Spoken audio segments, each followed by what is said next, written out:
some of these new managers in the Premier League, and also I think we're doing Serie A as well. We're going to be starting off with Manchester City with Enzo Maresca. You're going to be giving us a checklist of what he needs to do when the season starts. So last season, Man City, they finished second in the Premier League. They reached the Champions League round of 16. They won the FA Cup and Carabao Cup. Now, Pep Guardiola left after a 10-year span with the club after winning 20 major trophies, and they've now brought in Enzo Maresca, who resigned from his position with Chelsea in January. So, Nico, what does Maresca need to do at the start of this season? Give him a checklist. For me, beyond the football that he wants to play, I think there's a couple of items that he needs to resolve, because I don't think he's going to put his imprint day one, day two. Maybe by December, hopefully we start to identify, all right, this is Maresca's team. On his way there, first and foremost, if Rodri does leave and he's not got Bernardo Silva anymore, who's going to be your conductor? Who's going to be the guy that's going to give you your rhythm to your team, right? You need to figure that out. Is it one guy? I don't know, Mateo Kovacic is that guy anymore? Is it, you know, your system that's going to allow for that ball movement to have you play Maresca ball? Revive Foden. I want to see Foden at his best, because Foden at his best is unplayable. Sometimes I felt like this England squad at the World Cup is like, oh, you were begging for, like, imagine if you brought on Foden right now, Thomas Tuchel, because he just is different.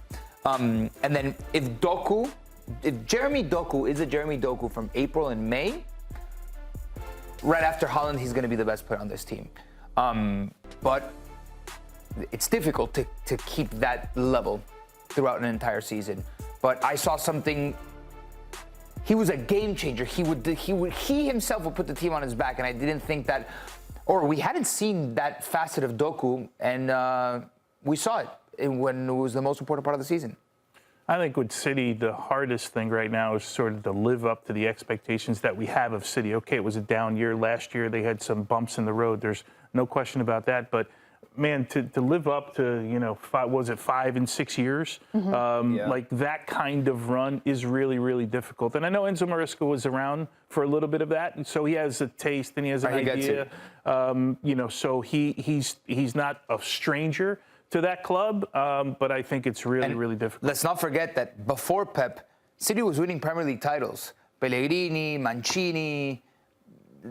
Since the takeover, although the bulk of it has been Pep, and Pep obviously took this team to a different stratosphere, they were vying for the Premier League always, basically, since the takeover. So, you know, Maresca can't misstep here. Or if he missteps, he's got to correct course pretty quickly. Okay, I just wanted to ask you, how does he find his conductor? Is that something you look at in training, in the pre-season? Or go out and buy somebody, I don't know. I think it's...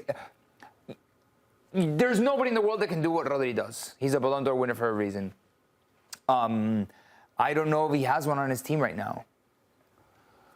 In that position, you know who I'd really like to see more of? Reinders. Reinders was so good at Milan, and he got lost last season. But I'm not saying that Reinders is going to be the Rodri role. I'm just thinking in the midfield, and a little bit more advanced, in an 8, more creative role.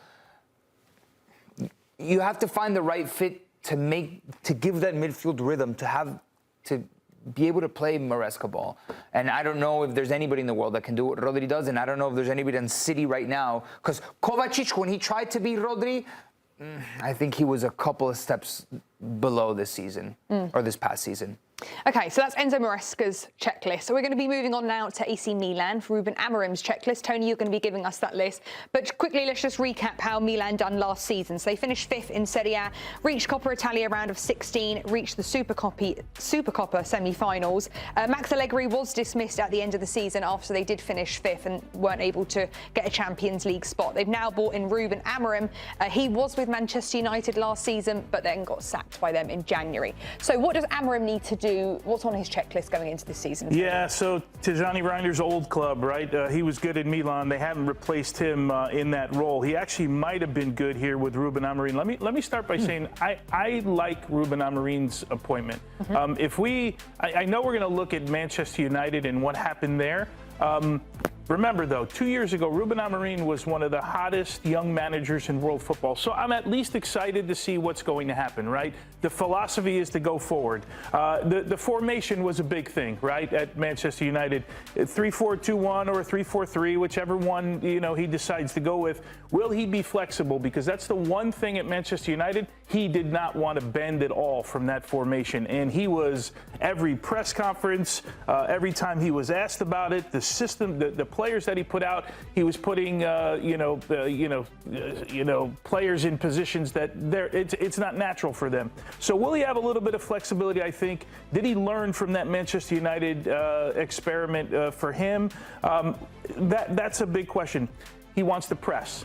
I look at this team. It's not a team built around pressing players. When you got Rafa Leao, and I'll get to him in a second, when you've got a guy in the middle of the field like Luka Modric, who they re-signed again for another season, who you guys know I love, I don't know that he's a guy that's going to go pressing for 90 minutes. So what does he do with the press? Because it's a big part of what he wants to do as a manager. And I'm looking forward to seeing how he puts the pieces together. And then the elephant in the room, right? Rafa Leao. What happens with him? What does he do with him? How does he handle him? Remember, he had issues with Marcus Rashford. I think there was a Kobe Mainu issue for a little while. He had issues with some players at Manchester United. Rafa Leao is a big fish in what right now is a small sea at Milan. And this is a big move. Does he... He called it a sea. He didn't want to call his club a pond. That was clever, It's a sea. Feels like a pond right now. Feels like a bit of water right now.